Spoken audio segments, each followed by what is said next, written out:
Let's continue our discussion on the p-n junction at thermal equilibrium. We will focus on the band diagram and how to determine some important parameters used to characterize the depletion region. So what are learning objectives of this video?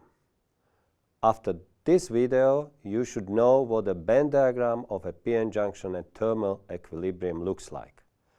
Once that picture is clear in your mind, I will explain how to calculate the intensity of electric field in the depletion region. Finally, we will use that calculation to determine the width of the depletion region. These are the band diagrams of isolated p-type and n-type semiconductor materials. We see that the Fermi level is close to the valence band in the p-type semiconductor and close to the conduction band in the n-type semiconductor. Like I said before, in the p-type semiconductor material, holes are the majority carriers and their concentration approximates to the acceptor concentration. The concentration of minority carriers, in this case electrons, is calculated by dividing the square of the intrinsic carrier concentration by the acceptor concentration. In the n-type semiconductor material, electrons are the majority carriers, and their concentration approximates to the donor concentration. The minority carrier concentration is calculated from this equation. So we see that in p-type semiconductor, there are a lot of holes in the valence band, and in n-type and in n-type semiconductor, there are a lot of electrons in the conduction band. The concentration of majority carriers determines the position of the Fermi level in the band diagram. Now, let's put these two materials together to form the p-n junction. You may think that we could draw the band diagram of the p-n junction just like this, but this is not the case. As I said in the previous video, the concentration gradients of the charge carriers cause holes to diffuse from the p-type semiconductor material to the n-type semiconductor. And electrons will diffuse from the n-type semiconductor to the p-type semiconductor material. You can also remember that as the mobile charges start to diffuse, they leave behind the fixed ionized dopant atoms. The depletion region starts to be formed, and the net charge of the ionized dopant atoms builds up there. This build-up of electrostatic charge induces an internal electric field. The electric field acts with force on the charge carriers. In general, the existence of an electric field is expressed in band diagrams by a slope in the band edges. You can see in this figure that we draw a slope in the valence and conduction band edges to indicate electric field in the depletion region. So how far does the bending in the band diagram edges go? What will the final slope look like at thermal equilibrium? In order to answer that question, let's think of our semiconductor device in terms of something a bit more familiar. When we put the p-type semiconductor in contact with the n-type semiconductor, you can imagine it like having two vessels that are filled with different volume of water. In this picture, we visualize it by putting water at different levels. When we remove the barrier between the two vessels, the water level will eventually be the same in the vessel. What does that have to do with our p-n junction? The water level in the vessel is like the Fermi level in semiconductor materials. So let's go back to our band diagram of the p-n junction. the average energy of electrons throughout the p-n junction has to be the same in thermal equilibrium, like the water level in a vessel. This is shown by the fact that the Fermi level is flat throughout the whole device. We had to bend the conduction and valence bands to the point where the Fermi level of p-type region and the Fermi level of the n-type region matched up. The depletion region or space charge region is the region of the band diagram where there is a slope in the band edges. Outside the depletion region, there is almost no electric field, and these regions are called quasi-neutral regions. You can tell that these regions have no electric field because the conduction and valence bands are completely flat. So now you have a good sense of what the band diagram looks like in a p-n junction. Our next learning objective is to calculate the width of the depletion region. This may not seem to be straightforward upon viewing the rest of this video for the first time, but it will all make sense when we get to the end. When there is a net charge present in the depletion region, there must be an electrostatic potential difference between the edges of the depletion region. We call this electrostatic potential difference built-in voltage of a p-n junction. This built-in voltage is clearly visible in the band diagram of the junction, where there is a difference between the position of the energy levels of the conduction and valence band edges at the opposite sides of the p-n junction.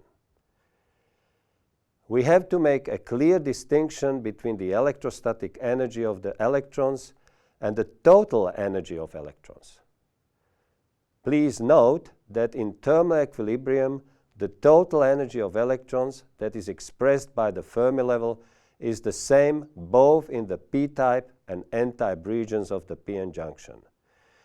We can calculate the electrostatic energy of electrons corresponding to the built-in voltage using the following equation.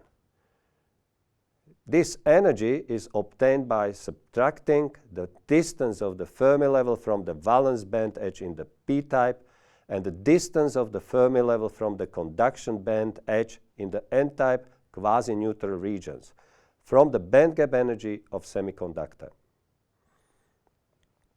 I showed you in the video on doping how to calculate the position of the Fermi levels of doped materials from the band gap.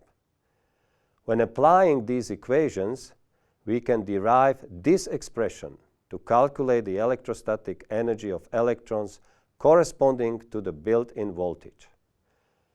A full derivation for this equation is given in section 8.1.2 of the solar energy textbook. What are important points to notice in the equation? You see that the concentrations of dopants appear in the equation. So the magnitude of the built-in voltage depends on the doping concentrations in both the p and n-type materials of the p-n junction. This is one way how to calculate the built-in voltage in a p-n junction. Another way is to apply semiconductor equations to a p-n junction. When using this approach, we start with the space charge in the depletion region. In this plot, the vertical axis is the space charge density and the horizontal axis is the position in the depletion region. Lp and Ln are distances that describe how far the depletion region extends into the p and n-type materials respectively. Let us assume that in the p-type part of the depletion region, we have a uniform buildup of negative charge, while in the n-type depletion region, we have a uniform buildup of positive charge. The space charge density is described by these two equations. We see that the negative space charge density in the p-type region is dependent upon the concentration of dopants in the p-type material. that we assume are completely ionized at the room temperature. The positive space charge density in the N-type region is dependent upon the concentration of ionized dopants in the N-type material. Using this space charge density profile, we can derive the electric field in the depletion region. To calculate the electric field, we need to use the Poisson's equation in one dimension. Poisson's equation relates second derivative of electrostatic potential, psi, and first derivative of the electric field to the space charge density. In our case, we use the space charge density profile in the depletion region divided by the permittivity of semiconductor material. The permittivity is expressed here as the product of the relative permittivity of semiconductor material, epsilon r, and the permittivity of free space, epsilon naught. By integrating the space charge density along the depletion region, we get the electric field as a function of position. To do this, we need two boundary conditions, one for the edge of the depletion region in the N-type material and the other for the edge of the depletion region in P-type material. We know that outside the depletion region there is no electric field. Hence, the electric field at the edges of the depletion region is zero. If we execute this calculation, we obtain a profile of the internal electric field that looks like this. As you can see, the electric field is indeed zero at the edges of the depletion region, where the quasi-neutral regions start. You can see that the magnitude of the electric field peaks at the boundary between the P and N-type materials. Since the net charge of a p-n junction is zero, the total charge across the depletion region has to be zero. This means that the product of Na and Lp is equal to the product of Nd and Nl. Keep this relationship in your mind as we move forward because it will be important later.